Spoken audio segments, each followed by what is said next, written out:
How to identify a lazy person, male or female, based on Bible descriptions in real life scenario.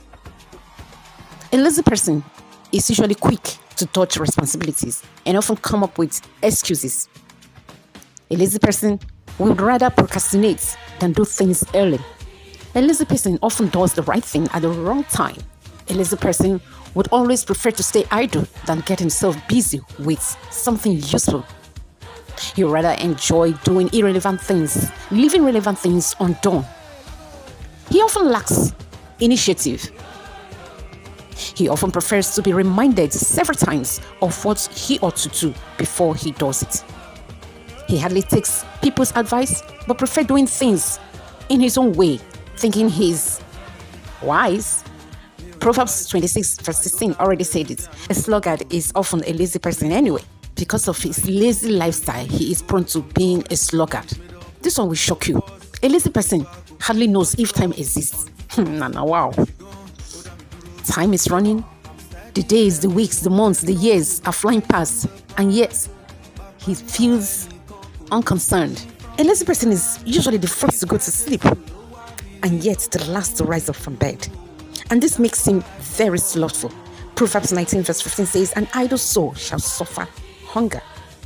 Another shocker is that there is no planning or savings in the dictionary of a lazy man. While others are busy planning ahead to meet targets and achieve success in life, a lazy person would rather choose to do things at his own time.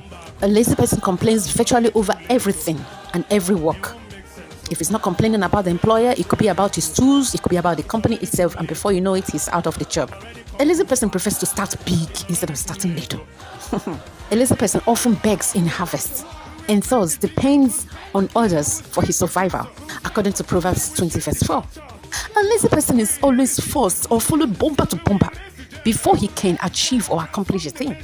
Proverbs 24 verse 30 to 31 says a lazy person hardly takes care of his own things, his field and his vineyard. For example, you go to his field and his vineyard, they've been taken over.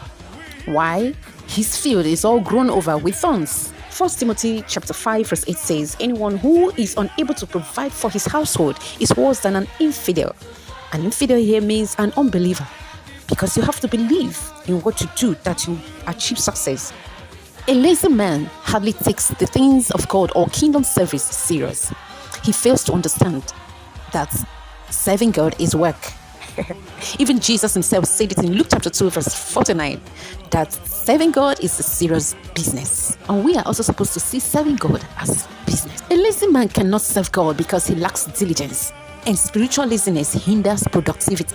Most lazy persons who have televisions or devices for internet can scroll from one country to another, from one movie to another, from one platform or site to another, the whole day just for fun. Yet they find it difficult to visit even one site that can add value to their lives. 2 Thessalonians chapter 3 verses 10b says, "If any man is not willing to work, let him not eat." While Colossians chapter 3 verses 23 to 24 urges us to work hard. The reason why this information is right there in the Bible is for you to realize that this lifestyle is not profitable to you, your generation, or even God himself. So make up your mind today to have a U-turn. Refusing to be lazy is all about how you set your mind, and that is why it is called the mindset. Laziness is not a good lifestyle. And in case you find yourself in any of these categories, decide today to follow Jesus and pray to him on a daily basis to give you the grace to overcome this negative lifestyle. Keep pushing to that greatness and no more turning back to laziness in Jesus' name. See you again.